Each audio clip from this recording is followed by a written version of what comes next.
வீட்டிலிருந்தே தொடங்குவோம். கம்பேட் climate change at home. செயல் 2. பிளாஸ்டிக் குப்பை பைக்கு குட் பை. குப்பையை போட பிளாஸ்டிக் பை மற்றும் பிளாஸ்டிக் குப்பை தொட்டிதான் வழி என்பது போல நம்மில் பலரும் பழகி கொண்டு விட்டோம். ஆனால் பொதுவாக பிளாஸ்டிக் குப்பை பைகள் மக்குவதற்கு 5 முதல் 20 ஆண்டுகள் வரை ஆகும். அதையும் விட படு அதிர்ச்சிகரமானது, பிளாஸ்டிக் குப்பை தொட்டிகள் மக்குவதற்கு ஆயிரக்கணக்கில், சமயத்தில் லட்சக்கணக்கில் வருடங்கள் கூட ஆகும். அதுவும் இவை முழுவதுமாக மக்கிவிடாது. மைக்ரோ பிளாஸ்டிக் என்னும் பேரபாயமாக நம்மை தொடரும்.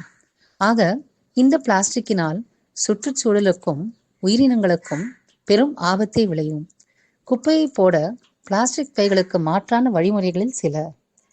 வழக்கமான பிளாஸ்டிக் குப்பை பைகளுக்கு மாற்றாக பயோடிகிரேடபிள் பிளாஸ்டிக் குப்பை பைகளை பயன்படுத்தலாம். பழைய நாளிதழ் அல்லது காகிதங்களை மடித்து குப்பை தொட்டியில் கீழ்ப்பகுதியிலும் பக்கவாட்டிலும் வைக்கலாம்.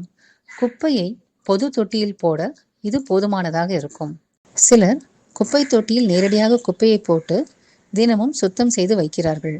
இதுதான் சுகாதாரத்திற்கு மிகவும் சிறந்த வழியாகும். பிளாஸ்டிக் தொட்டிகளுக்கு மாற்றாக ஸ்டீல் தொட்டிகளை பயன்படுத்தலாம். குப்பைக்கு பிளாஸ்டிக் பை மற்றும் பிளாஸ்டிக் குப்பை தொட்டிகள் மட்டுமே வழி அல்ல, மாற்றுகள் உண்டு. அவற்றை தேர்வு செய்வோம். இயற்கை மற்றும் வனவிலங்கு பாதுகாப்பு குறித்த எங்கள் காணொளிகளை தொடர்ந்து காண எங்கள் சேனலுக்கு சப்ஸ்கிரைப் செய்து எங்களுக்கு ஆதரவும் ஊக்கமும் அளிக்குமாறு கேட்டுக்கொள்கிறேன். நன்றி, வணக்கம். Let nature live.